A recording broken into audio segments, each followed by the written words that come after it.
이번 영상은 넷플릭스를 통해 볼 수 있는 드라마 폭삭 소가수다의 1막과 2막인 8화까지의 줄거리를 이야기해보는 두 번째 영상입니다.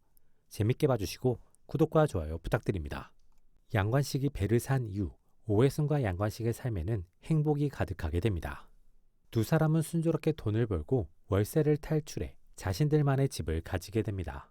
특히 그 집은 과거 정광래가 살던 집으로 오해순에게 추억과 갈망이 동시에 존재하는 곳이었습니다. 거기에 더해 둘째인 양은명의 탄생과 셋째인 양동명의 탄생과 양관식의 배에 계속된 만선으로 인해 시댁에서도 오해순을 복덕이로 여기게 되며 주변 환경이 긍정적으로 만들어집니다. 거기에 더해 어촌계에서 오해순이 부계장이 되면서 영향력까지 갖추게 됩니다. 오해순은 이 상황이 꿈만 같습니다. 오지 않을 것 같은, 그리고 어린 시절 자신이 꿈꿨던 행복과는 다르지만 지금 상황에서 누릴 수 있는 최고의 행복이 찾아온 것 같습니다. 하지만 그렇게 행복하기만 할 것 같았던 삶에 다시 슬픔이 찾아옵니다. 이전까지 감당할 수 있었던 아픔이나 험난함과 다른 평생 지워지지 않고 가슴에 남는 자식의 죽음입니다. 태풍이 몰아치는 날, 양관식은 마을 축대공사 현장으로 향하게 되고 오해순은 첫째인 양근명이 자전거를 타다가 사고 났다는 소식을 듣고 둘째인 양은명에게 셋째 양동명을 보라는 말을 남기고 황급히 양근명에게 가게 됩니다. 오해순은 옆집에도 아이들을 봐달라는 말을 남기지만 하필 그때 옆집 사람은 잠들어 있어서 그 이야기를 듣지 못합니다. 오해순이 집으로 돌아왔을 때 집에는 양은명도 양동명도 없습니다. 태풍이 몰아치는 날 아이들이 없어지자 오해순은 패닉 상태에 빠지게 되고 마을 사람들은 모두 양은명, 양동명을 찾아 나서게 됩니다. 양은명은 해녀들에 의해 구해져 집으로 돌아오지만 양동명은 사망한 상태로 발견되고 맙니다.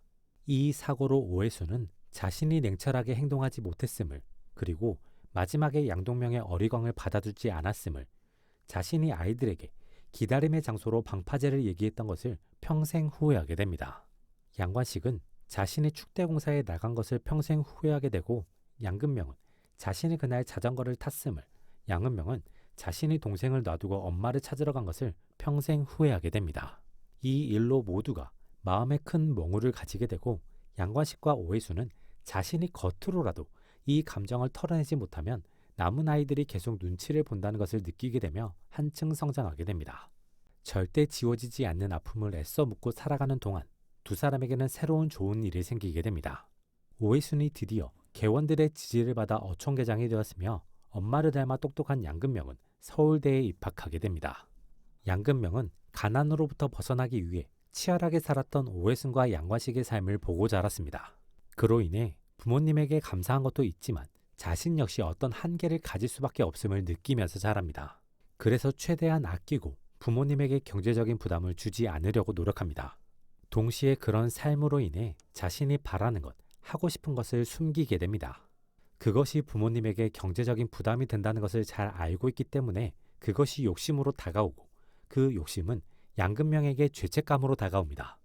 하지만 자신이 가진 능력을 본인이 잘 알고 있기 때문에 자신의 가능성을 맞는 현재의 상황이 답답하고 짜증스럽게 다가옵니다.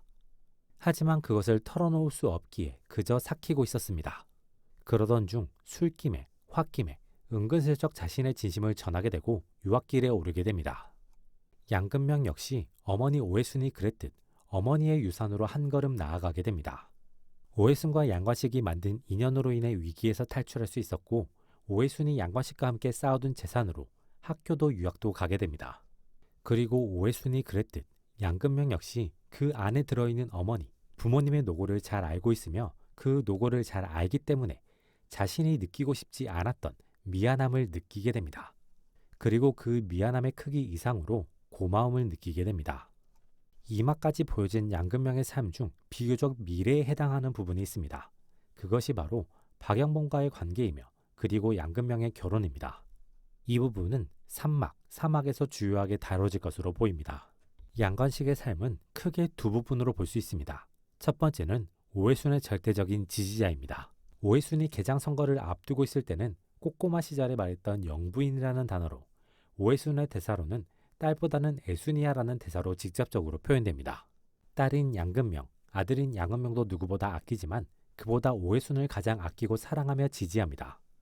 그래서 자신의 것은 하나도 없을지라도 오해순의 것은 남아있길 바라며 돈이 필요한 상황에서도 오해순의 것은 지켜주고 싶어 합니다. 동시에 오해순의 아픔과 슬픔을 이해하고 공감하지만 정작 자신의 슬픔과 아픔은 꺼내놓지 못합니다. 그것이 오해순에게 짐이나 걱정이 된다는 것을 잘 알고 있으며 오해순의 마음이 누구보다 여리다는 것을 잘 알고 있기 때문입니다. 그래서 양동명의 죽음에서도 유일하게 위로받지 못한 존재가 양관식이며 그로 인해 다른 이들보다 평생 뼈아프게 양동명의 죽음이 새겨지게 됩니다. 두 번째는 양금명을 지지해주고 걱정해주는 아빠의 모습입니다. 오해순과 마찬가지로 딸인 양금명은 자신들과 달리 계속 꿈을 꾸고 그 꿈을 이뤄나가기를 바라고 있습니다. 그래서 양금명이 유학에 대한 마음을 내비칠 때 그것을 어떻게 오해순에게 전달하지 않고 해결할 수 있을지를 고민하기도 합니다. 하지만 혼자서는 해결할 수 있는 방법이 나오지 않아서 속 끓이다가 결국 오해순과 함께 양금명을 유학 보내게 됩니다. 특징적인 점은 양금명을 걱정하는 부분입니다. 곤란한 상황이 생길까봐 걱정하는 마음도 물론 있지만 그보다 더 큰 걱정이 오해순처럼 너무 저돌적일까봐 걱정합니다. 오해순이 봄날 꽃밭에서 자신에게 그랬던 것처럼 그리고 함께 부산으로 도주를 했던 것처럼 사람에 너무 열렬해서 미래 대신 사랑을 택하며 자신과 같은 삶을 살게 될까봐 걱정합니다. 그래서 누구보다 박영범을 경계합니다. 이후 박영범을 실제로 만나고 대화하면서 박영범이 양금명에게 계속 차이고 있다는 이야기를 듣고 그 경계가 느슨해질 뻔했습니다. 하지만 박영범이 계속 차이는 이유가 과거 오해순이 자신에게 느꼈던 답답함과 동일함을 듣고 더욱 경계하게 됩니다. 양금명이 남자를 보는 눈까지 오해순과 닮았다면 박영범과의 관계가 발전될 것임을 느꼈기 때문입니다. 결과적으로는 이러한 양관식의 경계와 관련 없이 양금명과 박영범은 다시 연애를 시작하게 되고 결혼 이야기까지 나오게 됩니다. 하지만 단편적으로 보여진 이야기를 통해서 박영범의 어머니로 인해 양금명과 박영범이 헤어지게 되면서 양관식과 오해순과 같은 전개는 만들어지지 않습니다. 양은명은 공부 잘하는 누나 양금명과 달리 애매한 성적에 학교에서도 사고를 치고 다닙니다. 다행스럽게도 큰 사고는 아니지만 이러한 사고로 인해 오해순은 새로운 스트레스를 받게 됩니다. 이러한 사고로 양은명 역시 본인이 양금명과 다르다는 것을 자연스럽게 부모님에게 어필하게 되는데 이 어필 속에는 자신이 느끼고 받은 스스로 느끼는 차별감이 자리 잡고 있을 수 있습니다. 이러한 감정이 잘 드러나는 부분이 양금명의 유학비를 내주기 위해 이사를 하게 된 상황에서 낡은 아파트를 보고 드러내는 감정입니다. 양관식과 오해순은 자신들의 선택이기 때문에 기꺼이 받아들이지만 양은명은 부모님의 선택에 의해 강제된 상황이기 때문에 허탈함과 분노를 짧게 표출합니다. 하지만 나무에 걸린 수건 혹은 걸레를 꺼내는 모습과 시선을 통해 이러한 상황을 빠르게 받아들이는 모습을 보여줍니다. 양관식과 양은명은 국중 시대관을 깨거나 간접적인 비판을 위해 활용되는 모습도 있습니다. 아들을 선호하며 같은 능력을 가졌다고 하더라도 혹은 아들이 조금 더 능력이 떨어진다고 하더라도 아들을 우선적으로 밀어주던 당시의 시대상을 정면적으로 반박합니다. 특징적인 점은 양금명이 첫째여서 딸이어서가 아니라 양은명보다 보여주고 있는 능력과 잠재력이 뛰어나기 때문에 집에서 미뤄졌다는 것입니다.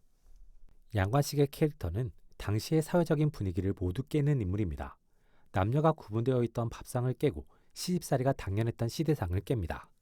하지만 고전적인 아버지의 희생적인 이미지는 유지하면서 묵묵하게 상황과 힘듦을 감수해온 이 세상의 아버지들을 응원하고 감사하게 만들어주는 구성을 가지고 있습니다. 어머니에 대한 서사는 정광래를 통해서 절절하고 애절하게 전달합니다. 뒤를 이어 오해순의 전체적인 삶을 통해서도 추가적으로 어머니에 대한 서사를 쌓아나가면서 다양한 울림을 전달합니다. 특히 오해순의 삶을 통해서 전달되는 부분들이 있는데 중년의 오해순은 강하고 좋은 엄마가 되고 싶고 그것을 위해 노력하지만 여전히 어딘가 소녀 같은 감성을 가지고 있는 엄마의 모습으로 그려집니다. 그래서 엄마도 엄마가 처음임을, 엄마도 강하기만 한 것이 아니라 힘듦과 어려움을 가지고 있으며 그것을 내색하지 않는 것일 뿐임을, 엄마도 소녀였던 시절이 있으며 여전히 꿈을 꾸고 있는 것일 수 있음을 그려냅니다. 이러한 부모의 마음을 자녀들이 알기 어려움을, 안다고 하더라도 헤아리기 어려움을 간접적으로 잘 전달하고 있다는 느낌이 듭니다. 개인적으로 폭삭 소가수다의 이마까지는 감정 전달에 성공한 작품이라는 느낌이 들었습니다. 큰 틀에서 보면 폭삭 소가수다는 신파 감성이라고 볼 수 있는 작품입니다. 기존의 신파가 감정을 강요하고 어떤 흐름을 강요했던 것과 달리 폭삭 소가수다는 감정을 강요하거나 뻔한 흐름으로 만들어가지 않고 이 작품 안의 개성과 전개, 구성을 바탕으로 새롭게 감정을 전달해낸 작품입니다. 그로 인해 인간 본연의 혹은 인간이 인간에게 바라는 따스함이 자연스럽게 부드럽게 전달되는 작품으로 그 따스함으로 인해 삶의 굴곡이 받아들여지게 되는 작품입니다. 그로 인해 자연스럽게 인물과 스토리에 몰입하게 되고 감정을 공유하게 되는 작품입니다. 개인적으로는 산막과 사막이 기대되고 계속 시청을 이어나가고 싶은 작품입니다. 이번 영상은 여기까지입니다. 재밌게 보셨길 바라며 구독과 좋아요 부탁드립니다.